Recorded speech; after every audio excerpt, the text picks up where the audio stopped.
Detective Steve Thomas ran a list of reasons why the Ramseys were under suspicion. And then this image flashes on screen. Including the behavior of John and Patsy Ramsey was not in keeping with a kidnapping, but more like the way people would respond after a death. And you really want to put a circle around that word behavior, because that's essentially, in a nutshell, all the detail Netflix provides for this mammoth 2-day presentation. The presentation was a pivotal day in the JonBenet Ramsey case, and Netflix sneakily talks about it without talking about it, glosses over it without talking about the police case, the evidence presented by Boulder PD, and there's a lot of it. Lauren Schiller, the author of Perfect Murder, Perfect Town, summarizes just Steve Thomas's contributions to 17 separate points. The makers of the Netflix series have a clever way of bad-mouthing them, that's Boulder PD, while taking away their voice and controlling their side of the story, their right of reply. Over the course of 2 days, Steve Thomas and other detectives put forward everything they had. After it was all over, we all met, and Alex Hunter said, "What do you think?" And I said, "Well, you don't have a chargeable case right now." And just look at the big smile on his face as he says those words. You don't have a chargeable case right now. Seems like he's delighted. And this then leads to Detective Steve Thomas resigning. I mean, wouldn't you if you were the lead investigator? It's fucking June 1998 and literally nothing has happened for 18 fucking months. That's a year and a half. Despite all of this media exposure, despite everyone wanting justice, nothing happens. Day after day, week after week, month after month. And that is why I actually called the first book I wrote on this series, The Craven Silence. And here it is again. After the presentation, the powers that be shrug and they basically say, so what? What the fuck? I got nightmares in my head, I fear.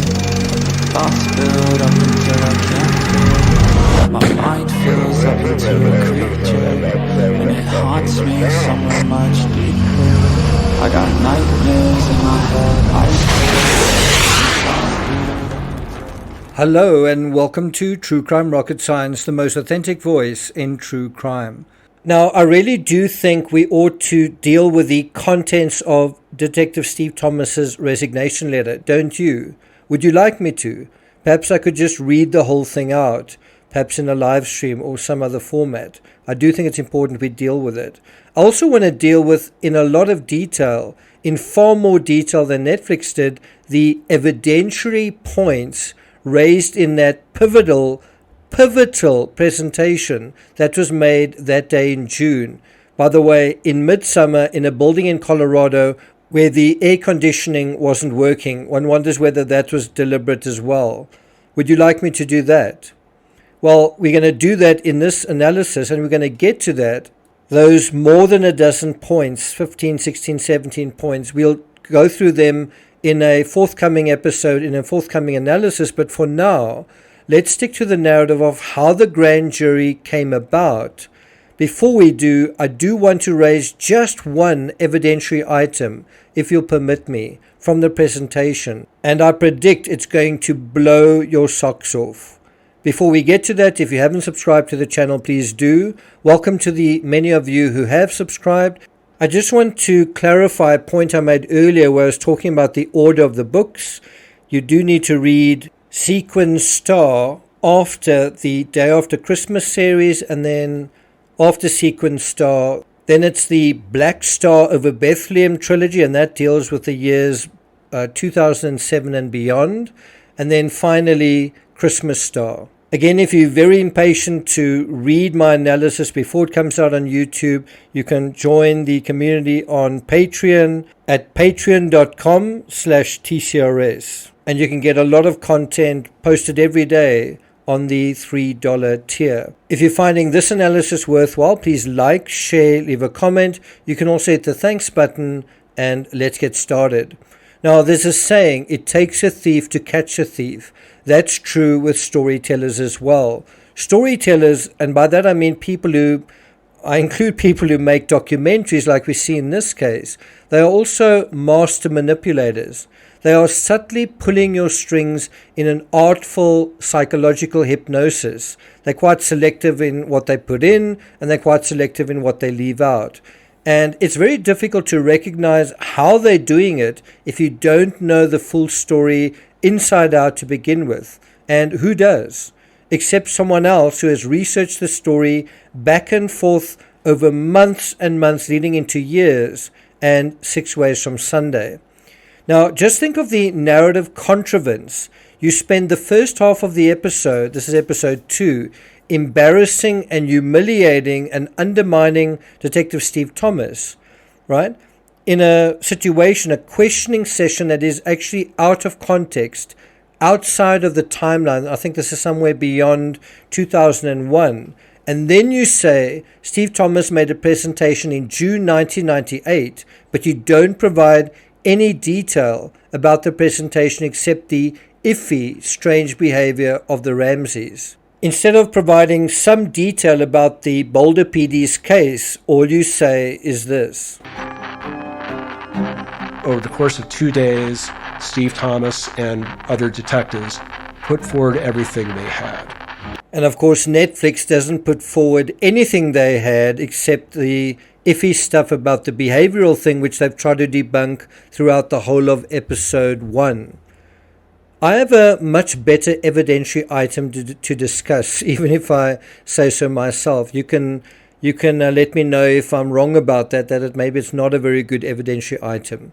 And it's something so obvious. It's the knot found at the crime scene. What kind of knot was it? And does it tell us something about the killer? Do you know what type of knots we're talking about here? Have you ever thought about it? Have you ever read about it? Have you ever discussed it with anyone? Have you ever seen it come up in a documentary? Have you ever had your favorite true crime creator bring it up? Often the lion's share of discussion when it is about knots is about the knot on the broken paintbrush. That's not what we're going to be talking about here. Some like to exaggerate by calling that broken paintbrush and the piece of cord on it a garrote. That's actually not what a garrote typically looks like, and it also doesn't function like one. But there's another knot as well. Do you know which one I'm referring to? Well, let's go to Lawrence Schiller's Perfect Murder, Perfect Town to find out, shall we? Next, the police presented facts about the noose, and this is dealing with this presentation in June. What we're reading about here is dealing with that specific evidence, right? And he says, the police presented facts about the noose, also called a garrote by some. So there is also qualifying it. Not everyone thought that the garrote was a garrote, and I'm one of them. I don't think it is a garrote. In any event, the rope, the type of knot, and the broken paintbrush attached to the rope that was used on JonBenet. Then it goes on, and this is important. The knot on the stick and the knot on the wrist were different. The one on the wrist ligature was a capsized square knot.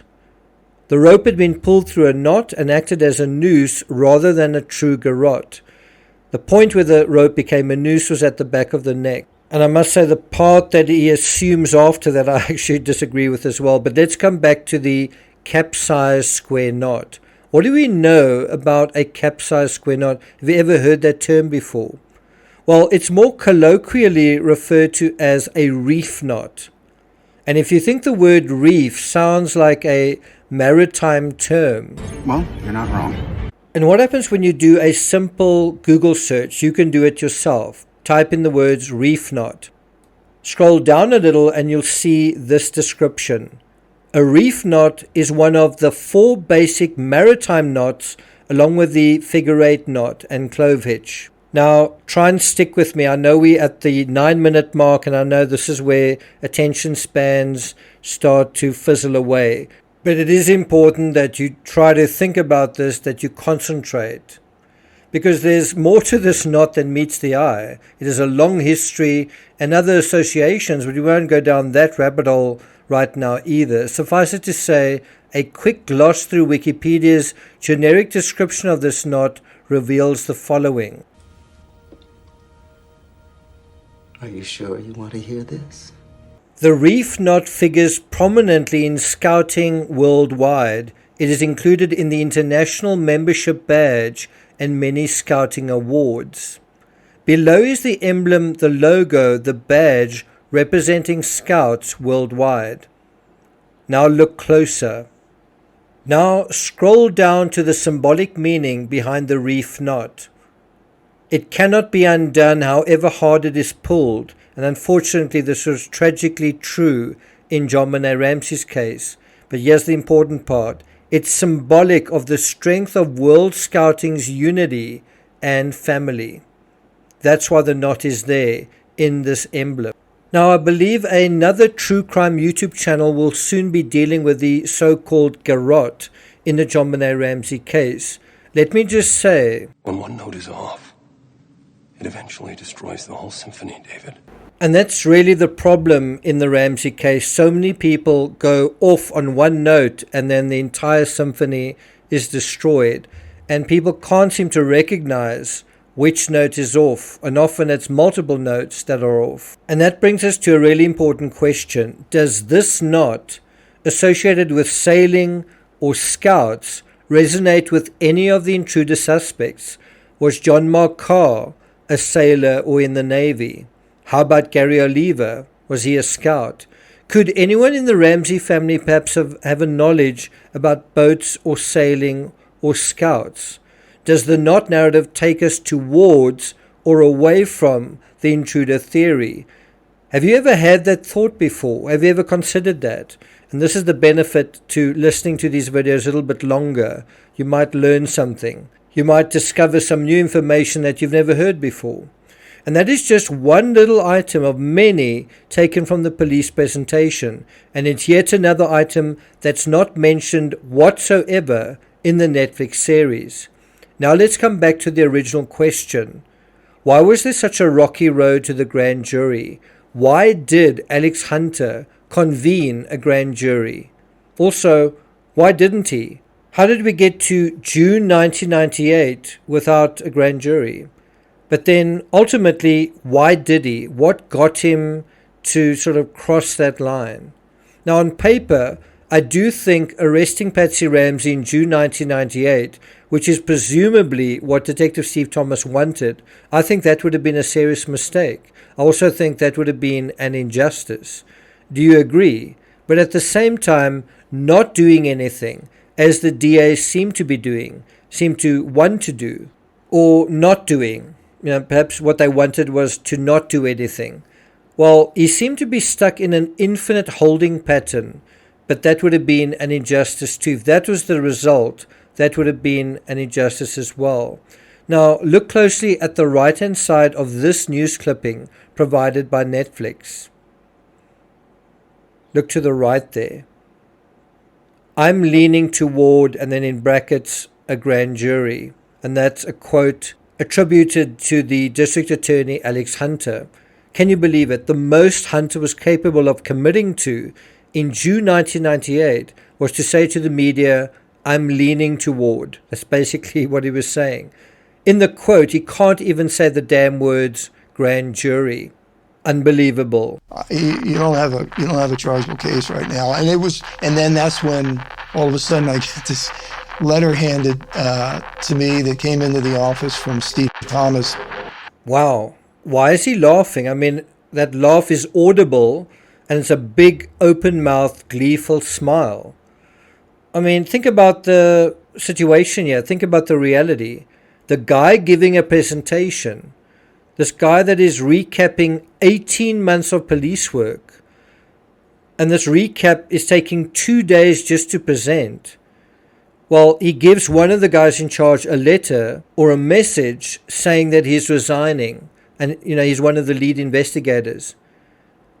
Does he think it's funny? I mean, is it amusing? Is it a joke?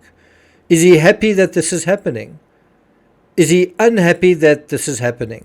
Think about it. All of that work, think about the hundreds of interviews. You've got to fly all over the place just to get hold of people. All of this effort, all the resources. Does it make you happy for someone to say, you know what, I'm not going to continue working on this case? And it's like, well, as a prosecutor, I'm happy to hear that. I'm happy that we're not going to continue with this case. And then Netflix shows Steve Thomas, although it's a month later, again, mischievous use of the timeline. And there he looks happy when he clearly wasn't. I mean, he didn't resign because he was happy. Have you resigned because you were happy? And so why is Netflix showing Steve Thomas looking happy in the context of his own resignation? Do you think Steve Thomas may have been happy? In his own words, he was exhausted. He was actually sick. He had a very serious autoimmune disease taking place. And in his own words, he was often reduced to tears of frustration. So do you think he was happy about this result? And so this is a brief excerpt from Steve Thomas's resignation letter, if you're not sure how Steve Thomas was feeling. And this was published in the Daily Camera. These are his words. Although my health declined, I was resolved to see the case through to a satisfactory closure. I did that on June 1st and 2nd. That's the dates of these presentations. And on June 22nd, I requested a leave of absence, basically 3 weeks later, without mention of what transpired in our department since Christmas 1996. What I witnessed for 2 years of my life was so fundamentally flawed, it reduced me to tears. Everything the badge ever meant to me was so foundationally shaken, one should never have to sell one's soul as a prerequisite to wear it. On June 26th, after leaving the investigation for the last time and leaving the city of Boulder, I wept as I drove home. Now, don't you kind of get the sense that somebody really cares about this case and somebody else doesn't? And I have to say, Lou Smith resigning after Steve Thomas, as if to say, I also have strong objections to what's going on. Not sure where. Is it in the DA's office? That to me is one of the biggest jokes of the whole case. Talk about pageantry. Steve Smith has resigned in protest. I'm also going to do the same. And you kind of get the idea that Lou Smith resigning kind of muddies the water. Like, what was Steve Thomas resigning about if Lou Smith also resigned? I mean, Lou Smith ultimately got exactly what he wanted, which was that the Ramseys would not be indicted. Lou Smith did a great job in frustrating the heck out of getting this case prosecuted. After 20 months, a growing number of people are going public about their concerns, their frustration over what happened in this home December 26th of 1996. Tell me, was Detective Steve Thomas right to feel frustrated? Now, earlier I asked, why did Alex Hunter eventually convene a grand jury? Do you know what the answer is to that question? What made him do this thing that he didn't seem to want to do? Do you know the answer? Because I don't think it's because of evidence. I don't think it's because of justice. And I don't think it's because of any pivotal presentation. I could be wrong. It's just my impression. So why did he eventually convene a grand jury? What convinces him to do it ultimately? And what's really interesting with this headline, Roma may step into Ramsey case. If you look just below that, look at that. Vacationing Hunter, unaware of officer's charges. It was pressure from the governor's office which ultimately persuaded Alex Hunter, okay, we're going to do a grand jury. So if Charlie Brennan is right, why did he summon a grand jury? Well, isn't the answer political pressure? And what this shows is that the Ramsey case was political or became political, that there were forces at work, not just to do with evidence and probable cause. Like, all of us are kind of trying to deal with, like, what does this prove and can you prove that? Meanwhile, there are totally different forces at work that are governing everything, that were actually pulling the strings of this case. And didn't we see the same thing in the McCann case? And then I think you can also ask the question in the reverse. Why didn't he want to take it to the grand jury? You know, why did he feel so strongly about not wanting the case to go any further? And then I think one can think kind of in a lateral way, right? Remember what I said about integrated thinking. One can think about the big legal players in this case. I think there were 40 people present at this presentation that went over 2 days. So it's becoming this big snowballing issue. And what do they say about too many cooks spoiling the broth? Also, think about way in the distance is Lockheed Martin. What is Lockheed Martin? A government defense contractor, not the smallest company in America. Think about economics and ambition and reputation and whose side are you on politically.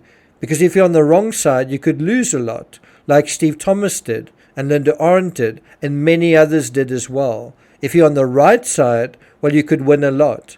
And you could also set yourself up for life, politically and perhaps otherwise as well. And what's Lou Smith's assessment of Steve Thomas's frustration that nothing is happening? It appears as though that letter did somehow influence the direction that this investigation is going to take. I have no doubt in my mind that because of this, that the Ramseys will be indicted. And Lou Smith was wrong about that as well. I'm not going to take it further than that. Again, if you want me to read Steve Thomas's resignation letter, let me know in the comments. Thank you for listening, and I'll see you guys next time.